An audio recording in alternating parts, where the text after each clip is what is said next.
Hey, salam alaikum, bienvenue sur le Miracle Fajr Podcast, le podcast qui t'aide à avoir plus de sakina, de sérénité au quotidien et dans l'au-delà.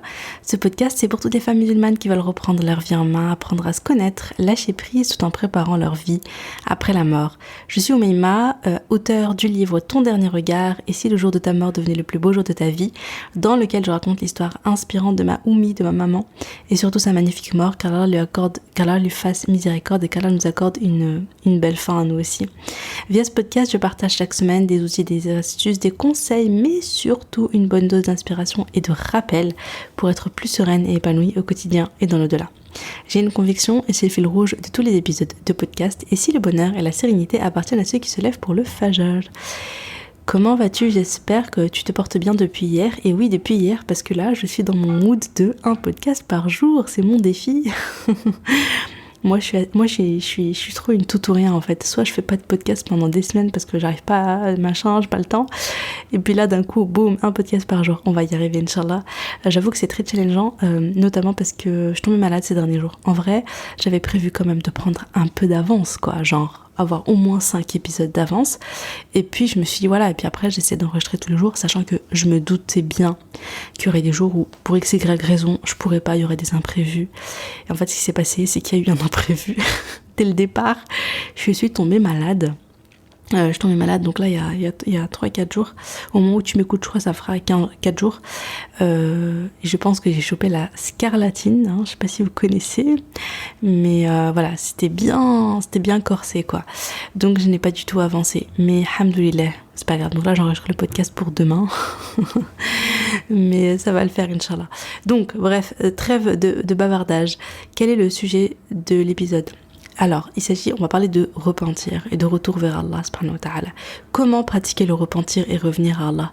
C'est un sujet qui est tellement important parce qu'on commet tous des péchés. Ça n'existe pas une personne qui ne commet pas de péché. Voilà, tu vois. Après, bien sûr, il y a différents degrés, hein. Et puis il y a des personnes, machallah, qui sont vraiment très très pieuses et qui font un gros travail sur elles-mêmes, etc. Voilà, donc c'est pas le même niveau que. Mais on commet tous des péchés malgré tout. Il y a personne, on n'est pas des anges en fait, et que les anges qui font pas de péché. Et puis voilà, le prophète sallallahu alayhi wa sallam, etc. Mais je veux dire, voilà. Nous, en tant qu'être humain normal, on commet des péchés. Et donc, qu'est-ce qui se passe? On fait des péchés, qu'Allah nous pardonne.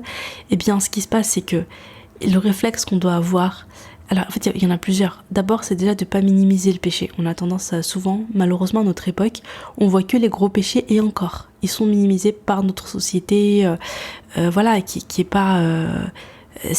on n'est pas dans une société qui va nous rappeler que ah non ça c'est pas bien et tout, bien au contraire en fait on est dans une société malheureusement qui nous pousse en fait qui nous pousse clairement en fait dans la mauvaise direction, qu'elle nous en préserve et qu'elle préserve les générations suivantes. Je pense beaucoup aux jeunes, voilà, les ados, etc. Vraiment qu'Allah les préserve de toutes les fitaines et qu'Allah nous préserve nous tous. Mais voilà, je trouve que le chemin vers le péché, il est facilité en fait. Vraiment, il est ultra facilité. On t'y pousse quoi. Et subhanallah, donc le truc c'est que dans toute cette fitaine, nous ce qu'on doit faire c'est ne pas minimiser les péchés. Oui, c'était ça mon idée principale là que j'étais en train d'oublier en cours de route. Mais c'est que il n'y a pas que les grands péchés qui comptent. Il y a même des petits péchés que nous on considère comme oh mais c'est rien et qu'en fait aux yeux d'Allah si c'est quelque chose en fait. Donc ne pas minimiser les péchés et ensuite revenir vers Allah et se repentir et surtout ne pas minimiser. Donc on ne minimise pas le péché et on ne minimise pas la rahma d'Allah. La rahma d'Allah elle est immense. Ça veut dire que quel que soit le péché, quel que soit à quel point tu t'es éloigné d'Allah, quelle que soit ta baisse de foi, quels que soient les pires péchés que tu as fait, le repentir est toujours possible. Parce que Allah subhanahu wa ta'ala, il pardonne tous les péchés. Et ça c'est pas moi qui le dis, c'est Allah subhanahu wa ta'ala. Je vais vous citer tout de suite un très très beau verset là-dessus, subhanallah. Donc, Allah dit dans le Coran, sur la 39, verset 53, « Ô messager, dis à mes serviteurs qui ont commis des excès à leur propre détriment, ne désespérez pas de la miséricorde d'Allah, car Allah pardonne absolument tous les péchés. Certes, c'est lui le pardonneur, le très miséricordieux. Allah subhanahu wa ta'ala, il te dit, ne désespère pas de ma miséricorde. Je pardonne tous les péchés. Ne désespère pas.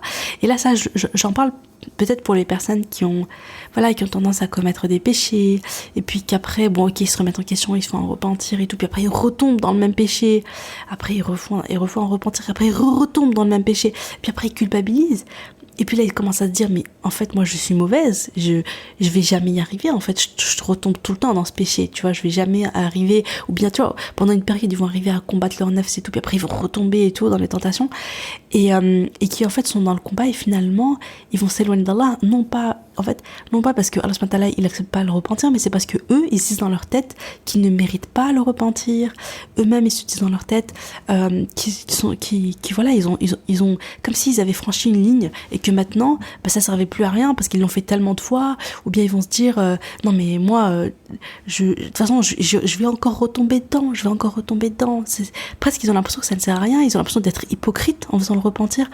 Tout ça, c'est des waswas du shaitan. Le shaitan, il va tout faire pour que tu t'éloignes d'Allah, et en fait une fois il va tout faire pour te faire tomber dans le péché. Ensuite, d'ailleurs, c'est pour ça que les péchés, il faut s'en éloigner dès le départ, d'accord? C'est-à-dire que notre religion nous enseigne de ne pas, c'est pas, comment dire, par exemple on va parler de la fornication. Le péché, c'est pas juste la fornication en fait, c'est tout ce qui se passe avant, dans le sens où parce que le shaitan, il va jamais te pousser du jour au lendemain à un péché grave. Il va t'emmener petit à petit, tu vois, un petit regard comme ça, un petit, je sais pas moi, on va se parler par téléphone ou bien sur les réseaux. On va prendre un petit café ensemble. Vous voyez, sans mahram, nanana. Et puis, tac, tac, tac. Et ça, c'est le chemin qui mène vers le péché. Et ce qu'il faut, notre religion nous enseigne, c'est le premier pas, en fait, tu t'arrêtes. Et c'est tellement plus facile de s'arrêter au premier pas que de s'arrêter au 50e. Vous voyez, c'est comme les addictions. Je sais pas, moi, par exemple, la fumée. C'est facile de ne pas fumer la première cigarette, mais qu'est-ce que c'est dur d'arrêter à la 100e cigarette. Vous voyez ce que je veux dire? C'est-à-dire que si dès le départ tu te dis je n'y touche pas, je m'éloigne de ça, c'est beaucoup plus simple pour toi. Mais voilà, donc c'est la première des choses. Mais dans tous les cas, même si tu en es à ta 50e cigarette, même si tu as commis le pire des péchés, etc., on ne désespère pas de la rahma d'Allah, ne désespère pas de la rahma d'Allah. Parce qu'une fois que le shaitan il t'a poussé vers le péché, il t'a poussé à commettre le péché, sa prochaine mission, c'est de te pousser à ne pas faire le repentir. Tu vois, à t'éloigner encore plus d'Allah, à te morfondre dans le péché, dans la culpabilité, dans le mal-être, et de ne surtout pas revenir à Allah. Il va te donner des pensées du style, tu le mérites pas, de toute façon t'es qu'une hypocrite, ça sert à rien de te le repentir, tu vas retomber encore dans le péché. Je dis ça parce que j'avais parlé une fois avec une sœur, c'était il y a longtemps, sur les réseaux, je crois que c'était sur Insta, et elle me disait que elle arrivait même pas, en fait elle s'était beaucoup éloignée d'Allah, elle arrivait pas à revenir vers Allah parce qu'elle disait, mais elle se détestait déjà, et elle se disait, je mérite pas la rahma d'Allah, je fais trop en fait, je fais trop de péchés, je fais trop, et je disais, mais ça c'est à l'opposé de la religion en fait, c'est à l'opposé de ce qu'Allah il te dit, ne désespérez pas de ma miséricorde, je pardonne tous les péchés, c'est Allah subhanahu wa ta'ala qui le dit, tu vois, à partir du moment où Allah subhanahu wa ta'ala il te dit ça, oui, tu reviens à lui, il est jamais trop tard. Et quel que soit ton niveau, il n'est jamais trop tard. Et ça, c'est vraiment quelque chose d'important à comprendre. Pour moi, le repentir, c'est évidemment lié à la rahma d'Allah, à la compréhension de la rahma d'Allah, au fait d'avoir toujours une bonne opinion d'Allah. Ya Allah, oui, moi je suis faible, je suis misérable en fait. Vraiment, je commets des péchés, je commets encore des péchés. Mais Ya Allah, pardonne-moi. Si tu me pardonnes pas, qu'est-ce que je peux faire? Ya Allah, pardonne-moi. Et Ya Allah, aide-moi. Et après, bien sûr, tu vas faire les causes. Je dis pas, tu vas faire les causes, tu vas faire des choses en place. Tu vas mettre l'intention. Tu vas faire tout ce que tu peux. Après, si à partir de là, vraiment, tu ne retombes pas dans le péché, alhamdoulilah, super, tu vois. Mais si tu retombes plus tard dans le péché pour x, y raison, eh bien, tu es faible, tu es humaine, et tu retourneras tout de suite après vers Allah. Et peut-être qu'après cette deuxième fois, ça y est, tu ne retomberas plus dans le péché. Mais dans tous les cas, à chaque fois que tu retombes dans le péché, tu reviens vers Allah. Et là, je vais parler d'un autre hadith qui est incroyable, subhanallah.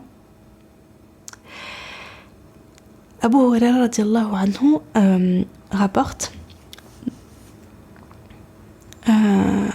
attendez 2 secondes. Ah oui, donc le compagnon de Abu Huraira radiallahu anhu relate du message d'Allah sallallahu alayhi wa sallam qu'il a rapporté de son Seigneur, béni exalté soit-il, en disant: un homme commit un péché et dit: oh Allah, pardonne-moi mon péché.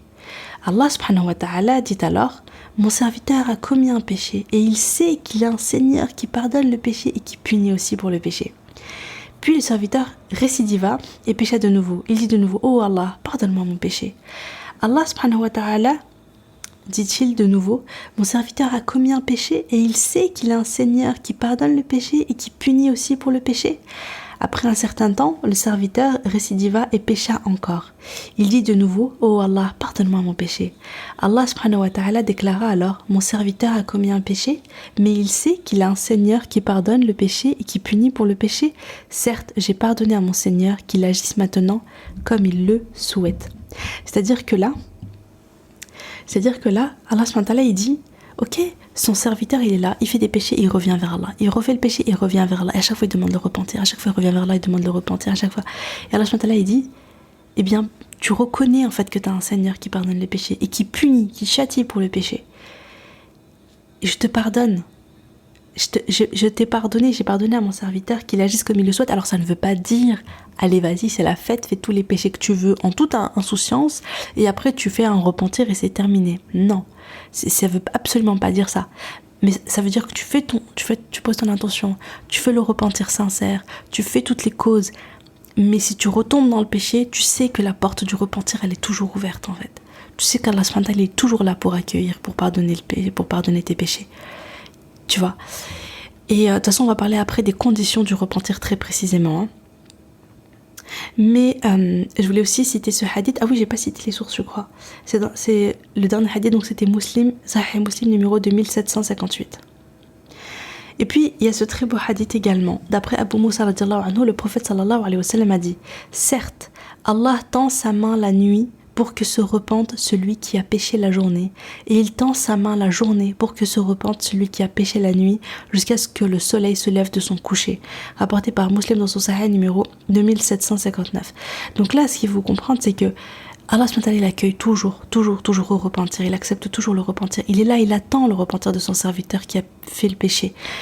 Et ça, c'est quand que le soleil se lève de son coucher, c'est la fin du monde, c'est la fin des temps. Mais subhanallah, mais à part ce moment-là, tu peux toujours revenir vers Allah. Et ce qu'il faut en fait, c'est le faire rapidement. Il ne faut pas laisser traîner le repentir, parce qu'en plus tu sais pas, peut-être que tu peux mourir avant. Donc vraiment, chaque fois que tu commets un péché, tout de suite après, demande pardon à Allah, fais-le repentir sincèrement, regrette sincèrement, etc. Et surtout, tu ne désespères pas de la rahma d'Allah, ne désespère pas de la rahma d'Allah. Parce que la rahma d'Allah, elle est inégalable, elle est immense, tu ne t'imagines pas. D'après Anas radiallahu anhu, le prophète sallallahu alayhi wa sallam a dit: Allah a dit: ô fils d'Adam, tant que tu m'invoques et que tu as espoir en moi, je te pardonne ce qu'il y a en toi et n'en tiens pas compte.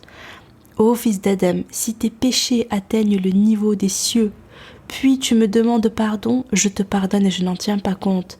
Ô fils d'Adam, certes, si tu viens à moi avec l'équivalent de la terre remplie de péchés, mais que tu me rencontres sans m'avoir rien associé, alors je te rencontrerai avec autant de pardon. Rapporté par Tirmidhi dans ses Sunan numéro 3540. Qu'est-ce qu'il est beau ce hadith Qudsi où Allah subhanahu wa ta'ala, il nous parle à nous. Tant que tu m'invoques et que tu as espoir en moi, je te pardonne. Tu te rends compte, tant que tu es dans l'invocation, Ya Allah, pardonne-moi ce que j'ai fait, pardonne-moi, Ya Allah, j'ai espoir en toi, Ya Allah, j'ai espoir en toi. J'ai une bonne opinion de toi, Ya Allah, Anta ar-Rahman ar-Rahim. Au fils d'Adam, si tes péchés atteignent le niveau des cieux, t'imagines, le niveau des cieux, et tu demandes pardon, Allah, il te pardonne, il n'en tient pas compte. Il te pardonne et ton péché, il est effacé, subhanallah. Il est effacé, subhanallah. Si tu viens à moi avec l'équivalent de la terre remplie de péchés, mais que tu me rencontres sans m'avoir rien associé, alors je te rencontrerai avec autant de pardon. Et là, ça parle aussi d'une notion qui est très importante, de ne rien associer à Allah subhanahu wa ta'ala. Et ça, attention, parce que ça, c'est plus facile à dire qu'à faire. Il faudrait que je fasse un podcast spécial là-dessus, en fait. Ouais, je vais me le noter. J'ai des idées de podcast pendant que j'enregistre. Mais c'est vrai que c'est tellement important de faire attention au shirk, de faire attention de ne rien associer à Allah subhanahu wa ta'ala, de faire attention à ce que dans notre cœur, il y ait la ilaha illallah, Muhammad Rasulullah, que notre cœur vibre sur la ilaha illallah. Il n'y a nulle divinité digne d'être adorée en dehors d'Allah subhanahu wa ta'ala. Il est le seul digne d'être adoré. On ne lui donne aucun associé. Et aujourd'hui, c'est un peu traître parce qu'on n'est plus dans l'époque, on n'est plus à l'époque de je sais pas, comment dire, des statues, des machins. On voit pas des gens comme ça dans la rue en train d'adorer des statues ou en train d'adorer des arbres. Enfin, je sais pas. Moi, j'en croise pas. Du coup, on peut se dire, oui, bon, le shirk, c'est bon, je crois en Allah. Mais en fait, il faut faire attention parce qu'à notre époque, je pense qu'il y a beaucoup, beaucoup de shirk cachés. Et il faut vraiment faire attention. Donc voilà, je vais me le noter, je vais essayer de voir. Après, c'est un gros sujet, honnêtement. Mais bon, je vais essayer de voir. J'avais suivi des cours à un moment donné. Je vais essayer de regarder, de retrouver les notes parce qu'on avait parlé aussi de ça, de l'association, etc. Parce que c'est tellement, tellement important. Donc je vais essayer de retrouver tout ça et Inch'Allah, j'espère pouvoir vous préparer un super podcast sur le sujet parce que c'est trop, trop important. Donc voilà. Donc ça, c'était quelques hadiths qui nous rappellent la rahma d'Allah et à quel point Allah subhanahu wa ta'ala il accueille le repentir et à quel point Allah subhanahu wa ta'ala il aime que son serviteur revienne à lui. Et ah oui, d'ailleurs, si nous ne commettions pas de péché, si on était comme des anges et on ne commettait pas de péché, qu'est-ce qui se passerait? Eh bien, le message d'Allah sallallahu alayhi wa sallam nous dit: par celui qui détient mon âme dans sa main, si vous ne péchiez point, Allah subhanahu wa ta'ala vous éradiquerait et amènerait des gens qui pêchent. Il demanderait alors pardon à Allah et il leur pardonnerait. Rapporté par Muslim dans son Sahih numéro 2749. C'est magnifique. C'est magnifique. Avec ça, tu peux pas, c'est-à-dire que, en fait, commettre un péché, ça fait partie de notre condition d'être humain. Et si on ne le faisait pas, eh bien Allah subhanahu wa ta'ala, il nous enlèverait de cette terre et il ramènerait des autres personnes qui feraient des péchés. Parce que Allah subhanahu wa ta'ala, ce qu'il aime, c'est l'être humain qui retourne vers Allah, c'est celui qui se repent à Allah, c'est celui qui demande pardon à Allah, c'est celui qui pleure au milieu de la nuit sur ses péchés et qui dit: mais ya Allah, moi je suis faible et j'ai commis tel et tel et tel péché, ya Allah, pardonne-moi, je regrette tellement, ya Allah, pardonne-moi mon péché. Ça, Allah subhanahu wa ta'ala, c'est ce qu'il aime de son serviteur, c'est ce qu'il attend de son serviteur. Donc ça veut dire que si tu commets un péché, donc tu ne dois pas désespérer. Tu ne dois pas te dire: je le mérite pas, je suis hypocrite, de toute façon regarde, la dernière fois je suis retombée dedans, nanana, je suis mauvaise et tout. Ou bien tu vois, tu t'enfermes dans la culpabilité tellement que tu te dis: mais non, je suis pas à la hauteur, je le mérite pas, etc. Non, tout ça c'est des pensées qui viennent du shaitan. Toi, ce qui t'est demandé, c'est de retourner vers Allah, c'est de faire des efforts, c'est de combattre ton nafs. Et petit à petit, tu vas y arriver. Peut-être que, je pense en fait aux personnes qui ont des addictions, qui ont des mauvaises habitudes. C'est ça le problème avec les habitudes, c'est que une fois qu'elles sont ancrées, ça prend du temps à les déraciner. Mais si tu fais toutes les conditions du repentir, si tu demandes pardon à Allah, si tu invoques Allah pour qu'il t'aide à sortir de ce péché, tu vas y arriver. Peut-être qu'Allah subhanahu wa ta'ala va te mettre les bonnes personnes sur ta route, sur ton chemin pour t'aider, pour te sortir de ce péché. Peut-être qu'Allah subhanahu wa ta'ala va te créer des opportunités pour te sortir de ce péché. Je pense à une histoire. Je vais vous la lire, tiens. Je n'étais pas sûre de vous la partager parce qu'elle est un peu longue. Et puis voilà, normalement les podcasts doivent durer 20 minutes. C'est un par jour, mais ils doivent être plus courts. Je sais même pas ça fait combien de temps là. Je vais vous raconter cette histoire. Le prophète sallallahu alayhi wa sallam a dit: parmi ceux qui vivaient avant vous, il y avait un homme qui avait tué 99 personnes. 99 personnes. Il demanda quel était le plus grand savant de la terre. On lui désigna un moine. Il alla le trouver et il lui dit qu'il avait tué 99 personnes. Est-ce qu'il lui restait quelque possibilité de se repentir? Le moine dit aussitôt non. Il le tua sur le coup et compléta ainsi à 100 le nombre de ses victimes. Puis il demanda quel était l'homme le plus savant de la terre. On lui en désigna un. Il lui dit: j'ai tué 100 personnes. Ai-je encore quelques possibilités de me repentir? Il lui dit oui. Qu'est-ce qui s'opposerait entre ton repentir et Allah subhanahu wa ta'ala? Va à tel pays, là vivent des gens qui ne font qu'adorer Allah subhanahu wa ta'ala. Adore Allah avec eux et ne retourne plus à ton pays, car c'est une terre de mal. Il se mit donc en marche, et lorsqu'il fut à la moitié du chemin, il fut atteint par la mort. Les anges de la miséricorde, donc ceux qui accueillent les mourants agréés par Allah, dont Allah est satisfait, se disputèrent à son sujet avec les anges du châtiment, les uns voulant le destiner au paradis, les autres voulant le destiner à l'enfer. Les anges de la miséricorde dirent: il est venu, plein de repentir, désirant de tout son cœur retourner à Allah. Et les anges du châtiment dirent: il n'a jamais fait de bien dans sa vie. C'est alors qu'un ange vint à eux sous une apparence humaine. Ils le prirent comme arbitre, il leur dit: mesurez la distance qui le sépare de la terre du mal et celle qui le sépare de la terre du bien. Destinez-le ensuite à celle dont il est le plus proche. Ils mesurèrent et trouvèrent qu'il était plus près de la terre qu'il voulait rejoindre, et ce furent les anges de la miséricorde qui lui retirèrent son âme. Donc selon Sahih Muslim, numéro 2766. Donc pourquoi est-ce que je vous partage cette histoire? Donc, cette histoire elle est pleine d'enseignements. Si le prophète sallallahu alayhi wa sallam nous l'a raconté, c'est pas pour rien. C'est qu'il y a vraiment plein d'enseignements à en tirer. D'abord, donc même la personne qui a commis le pire, donc qui a tué jusqu'à 100 personnes, elle peut faire un repentir après. Et ensuite, subhanallah, ça a été quoi? Quel a été le conseil de la personne, du moine, donc la personne pieuse, qu'est-ce qu'elle lui a dit? Cette personne-là lui a dit: quitte ton environnement négatif, quitte ton environnement néfaste, pars et va dans... Pardon, hop. J'ai fait un peu de bruit avec mon micro. Et va dans cet endroit où les gens adorent Allah subhanahu wa ta'ala. Donc en fait, il lui a donné une opportunité, et donc cet homme-là, il a pris le chemin pour aller sur cette terre de bien. Et en fait, je vous parle de cette histoire parce que quand on est englué dans le péché, c'est très compliqué. Et ça c'est en fait quelque chose dont... Là, je vous en parle parce qu'en fait, dans le programme MFR, avec la dernière session, on a parlé de ça, on a parlé de l'environnement, on a parlé du contexte, on a parlé de tout ça, ce pendant-là, du poids que ça a dans nos vies. C'est-à-dire que parfois, notre environnement nous impacte, nous influence de manière beaucoup plus importante qu'on ne se l'imagine. Et que parfois, quand on est vraiment englué dans les mauvaises habitudes, quand on est englué dans les péchés, etc., une des solutions finalement qui est pas si simple, mais qui n'empêche des plus simples, c'est de quitter l'environnement négatif et de se construire un environnement positif, de se construire un contexte positif qui nous pousse vers le bien.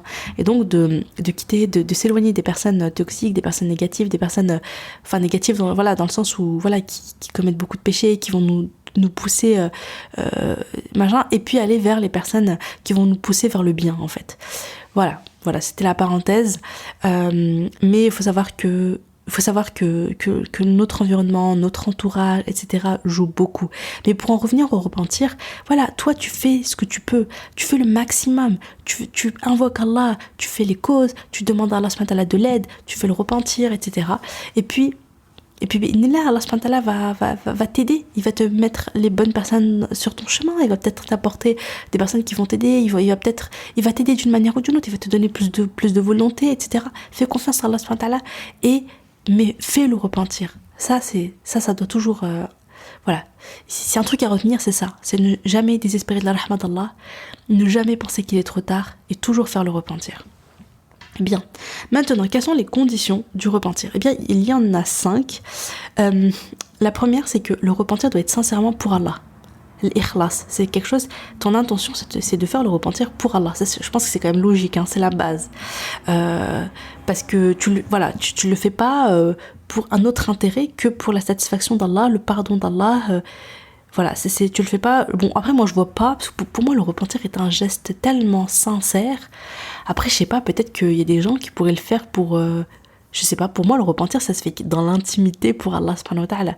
Mais voilà, au cas où, la première chose, c'est ça. On le fait pas pour un intérêt mondain, on le fait pas pour l'argent, on le fait pas pour se faire bien voir des gens, on le fait pour Allah subhanahu wa ta'ala. Deuxième chose, la deuxième condition, c'est de regretter ce qui s'est passé comme péché. Le regret, c'est une preuve de repentir. Attention, c'est important de cultiver le regret. C'est-à-dire que si tu penses à tes péchés d'avant, tu te dis, dans ta tête, quelque part, tu dis, c'était bien quand même. Non, non, tu vois, non, c'est le regret. Même si, par exemple, je sais pas moi, tu fumais et puis... quand tu fumais, ça te faisait grave du bien, et là tu fumes plus, du coup tu peux repenser à la cigarette en disant ah là mais c'était bien, mais tout de suite après tu regrettes, tu dis non mais là je commettais un péché, tu vois, tu te reprends.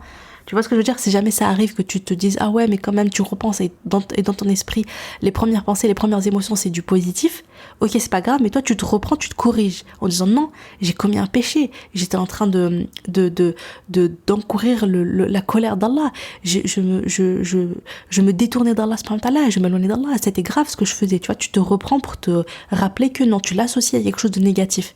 Et ça, je pense que c'est super important. Subhanallah, je viens d'y repenser. Je pense que c'est le fait d'avoir parlé du programme MFA, du coup, ça m'a rappelé ça m'a fait des petits, des petits liens. Mais c'est le fait que tout ce que tu associes à du positif, t'as envie de le refaire, et tout ce que tu associes à du négatif dans tes émotions, dans tes pensées, eh ben, ton cerveau, il veut pas que tu le refasses.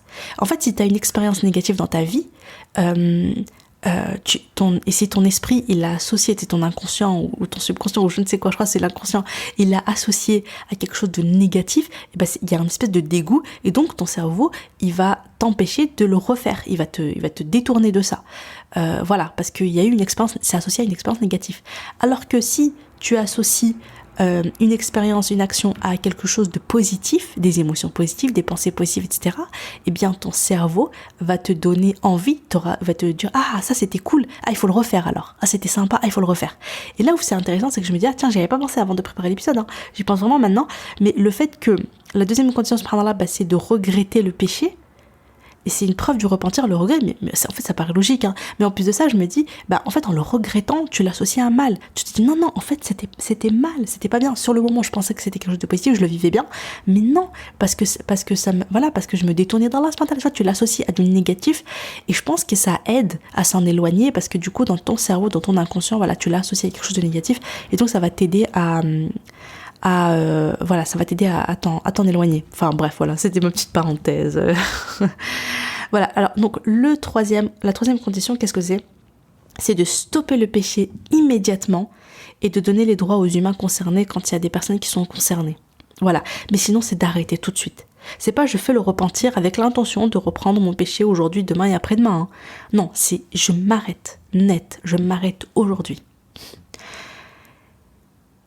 Et la quatrième condition, c'est de rester déterminé dans l'intention de ne pas recommencer ce péché dans le futur. C'est je suis déterminé. C'est j'ai cette volonté. Bi'idnillah, je m'éloigne de ce péché. Bi'idnillah, ce péché est derrière moi. Bi'idnillah, je vais faire toutes les causes pour ne pas craquer, pour ne pas retomber dedans. Je vais changer de fréquentation. Je vais m'éloigner physiquement. Je sais pas pourquoi en fait j'ai cette idée de fumer des cigarettes. Je sais pas pourquoi. J'ai jamais fumé de ma vie, hein, mais je sais pas. Subhanallah, ça m'est venu parce qu'en fait j'ai vu tellement de personnes tomber dedans, hein, je pense que ça doit être ça, je sais pas.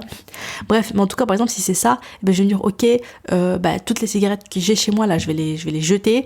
Je sais pas, en fait, j'avais l'habitude d'aller dans un bureau de tabac pour prendre le journal, un café et mon paquet de cigarettes. Et bien, je vais me dire, ok, je vais plus jamais aller dans ce bureau de tabac. Quand je veux m'acheter mon journal et mon café, je vais aller dans un autre endroit qui n'a rien à voir. Et je vais choisir un endroit où ils vendent pas de cigarettes. Je vais aller là-bas pour je vais me créer de nouvelles habitudes et tout ça. Mais enfin bref, voilà. Mais juste pour dire, je suis déterminée, hein. Je vais faire les causes. C'est pas juste, tu vois, c'est vraiment, je fais le maximum pour m'éloigner de ce péché. Et la cinquième condition, c'est que le repentir doit être fait avant que le soleil ne se lève à l'ouest de manière générale, et en particulier avant la mort de la personne, avant que tu meurs. Voilà. Et c'est pour ça que le repentir, il faut pas trop attendre. On n'attend pas pour se repentir. Voilà. Repens-toi tout de suite après le péché. Voilà, tu l'as commis, ok, maintenant tu fais le repentir. Et donc je disais, voilà, et si tu retombes, si après plusieurs mois tu craques, il se passe quelque chose et tout, tu retombes dans le péché, tout de suite après tu refais le repentir. Et comme je l'ai dit et que je l'ai répété, et c'est ce qu'il faut retenir, on ne désespère jamais de la miséricorde d'Allah subhanahu wa ta'ala. Une dernière chose que je voulais dire par rapport au repentir, par rapport au péché, une chose qui est très importante, surtout à notre époque, malheureusement c'est un peu la catastrophe avec les réseaux sociaux, les TikTok, les machins. Il y a une chose qui est très importante, écoutez-moi bien s'il vous plaît, c'est de ne pas divulguer le péché. Ne pas divulguer le péché. J'ai l'impression qu'on est dans une époque où c'est normal de faire la promo de son péché, quoi. Tu vois, c'est normal, tu divulgues, tu te filmes pendant, tu postes sur les réseaux et tout. Une vraie catastrophe, ça. Par contre, on ne divulgue pas les péchés. Je vais vous citer un hadith.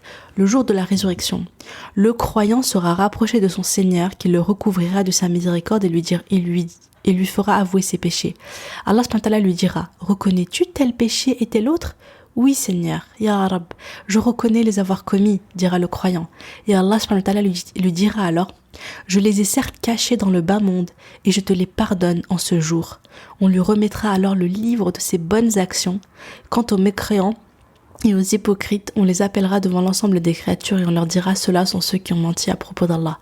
Al-Bukhari, on retrouve ce hadith dans Sahih Bukhari numéro 2441 et Muslim numéro 2768. Qu'est-ce qu'on peut voir ici? La personne, quand t'as commis un péché mais que personne ne le sait à part Allah, parce que toi tu l'as caché, tu l'as dit à personne, tu n'as rien dit, qu'est-ce qui s'est passé? C'est que Allah il peut te le dévoiler et il te le cache en fait, même parce que le jour de la résurrection on est devant tout le monde. Allah il te donne ton livre, les péchés sont dévoilés devant tout le monde, mais le croyant qui a commis, juste entre lui et Allah, il l'a caché, eh bien Allah il lui dit voilà, je les ai cachés dans le bas monde et je te les pardonne en ce jour. Tu vois, même à ce moment-là, il lui pardonne, il les cache et il lui pardonne, il le stir. Subhanallah, et on va lui remettre le livre de ses bonnes actions. Donc, alors que les autres qui ont dévoilé, qui en ont parlé, qui se sont vantés, qui ont montré, etc., ils seront dévoilés le jour de la résurrection.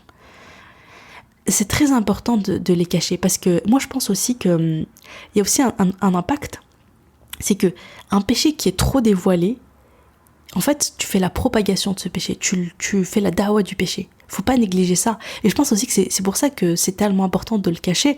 C'est que si toi tu fais un péché et que tu te montres, voilà, moi je commets un péché et je me filme, je le montre sur les réseaux et tout. Allez, on va rester sur mon histoire de cigarette. Excusez-moi, je sais pas, mais voilà. Supposons, voilà, je fume et je me montre avec mon hijab et j'ai ma cigarette et je fume et je montre ça sur TikTok, voilà. Bon. Et le problème, c'est qu'il y a des sœurs, il y a des femmes qui vont me voir, qui vont dire ah tiens, en plus elle est voilée, et qui vont dire finalement c'est pas, tu vois, c'est pas si grave en fait. Tu vois, en fait c'est comme si tu dédramatises le péché, c'est comme si tu minimises le péché, parce que quand on le voit une fois, deux fois, trois fois, tu sais, quand on voit des gens le faire, on a l'impression dans nos têtes que s'il y a autant de personnes qui le font, c'est peut-être que c'est pas si grave. On le minimise et on commet le péché et finalement et puis c'est plus et puis on s'influence les unes les autres dans le mal en fait, parce qu'un péché que tu dévoiles, c'est que tu racontes et tout ça, quelque part c'est oui c'est comme une da'wa négative et tu pousses les gens à le commettre, tu vois. Alors chacun est responsable bien sûr de ses propres péchés, tu vois, mais on est dans une certaine voilà, moi je trouve qu'on est dans cette da'wa du mal, de transmettre le mal. Et du coup, ça aggrave le péché. C'est-à-dire que toi, tu l'as commis et c'est mal pour toi, mais en plus, tu pousses aussi les autres personnes à le faire. Alors que je pense que, même si c'est pas ta volonté, hein, mais quelque part, voilà, tu ne le caches pas. Alors que je pense qu'il y a un péché qui est commis, tu vois, qui limite il est fait en cachette, dans la honte, dans l'humiliation, il y a plusieurs choses. D'abord, toi, t'es gêné. En fait, je pense que le fait de le faire en cachette, de pas en parler, c'est une preuve tu sens que t'as commis un mal, parce que le fait d'en parler ouvertement et tout, il y a un côté un peu, ouais, et alors, ouais, c'est pas si grave, ouais, c'est bon, nanana, tu vois. Donc, finalement, tu minimises le péché, tu comprends un peu le mood, tu vois. C'est pas bon, en fait. Alors que si tu le fais et que tu te sens mal, et que t'as honte, et que tu le fais limite en cachette et tout, finalement, tu montres à Allah que, tu sais, il y a une espèce d'humilité, il y a une espèce de, c'est trop dur, j'arrive pas, j'ai craqué, quoi. Tu vois. Par exemple, si je prends une cigarette et que je vais dire, ok, je l'ai fait en cachette, personne m'a vu, je me sens trop mal, je sais que c'est mal, tu vois, mais genre là, j'ai craqué et tout, mais Allah, pardonne-moi. C'est pas pareil que si je le fais et que je mets ma vidéo sur TikTok. Vous voyez ce que je veux dire? Donc, voilà. Donc, je pense qu'il y a cette idée-là. Et puis surtout, voilà, Allah, le jour de la résurrection, t'imagines, si t'as commis des péchés en cachette et qu'on n'en a pas parlé, Allah, il te les pardonne. Tu vois. Donc, et ça, quand je dis qu'Allah il te les pardonne, ce sont des péchés dans lesquels t'as pas fait le repentir, parce que ceux que t'as fait le repentir, ils sont déjà pardonnés, si le repentir il est accepté, tu vois, ils sont pardonnés et ils sont effacés, ils n'existent même pas dans ton livre. Donc là, on parle des autres péchés, donc peut-être t'as oublié de refaire le repentir, etc. Donc tu vois ce que je veux dire, c'est trop important. Donc voilà pour l'épisode du jour. Donc j'ai aucune idée de combien de temps j'ai mis. Je crois que j'ai mis un peu plus que prévu, hein. C'est pas grave. En tout cas, voilà. Donc le prochain épisode, je vais vous dire un peu, ça va être sur quoi, Inch'Allah. Ah, j'arrive pas à le retrouver. C'est aussi sur le repentir. Enfin, c'est pas le repentir, c'est attendez,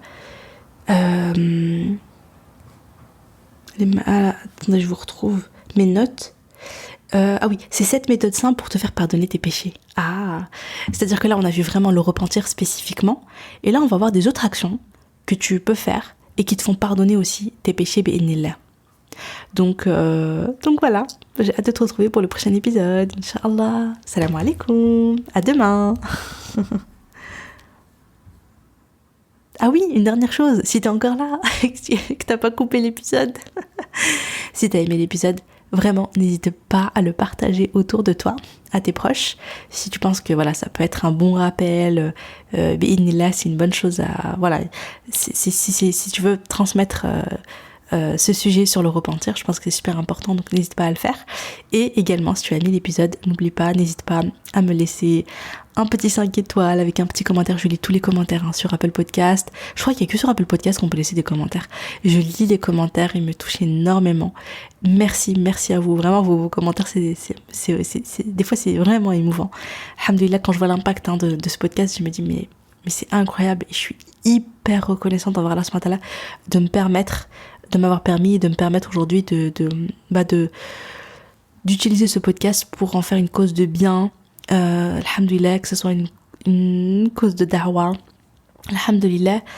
Et vraiment, je suis hyper reconnaissante qu'il vous impacte en fait à ce point. Voilà, parce que notamment il y a, je sais plus c'était qui, j'avais reçu un commentaire qui m'avait extrêmement touchée. Une personne qui m'a dit que vraiment elle écoutait mes podcasts en prenant des notes et elle appliquait. Elle faisait le maximum, elle appliquait, elle essayait d'appliquer vraiment à la lettre ce que je disais, elle prenait des notes et elle passait à l'action derrière et qu'elle avait vu des résultats dans sa vie. Alors ça m'avait bouleversée, enfin je me suis dit mais subhanallah, c'est tellement touchant. Donc voilà, donc vraiment merci à vous de m'écouter, merci à vous vraiment et alhamdoulilah, voilà. Cette fois-ci je vous laisse pour de vrai. Salam alaikum.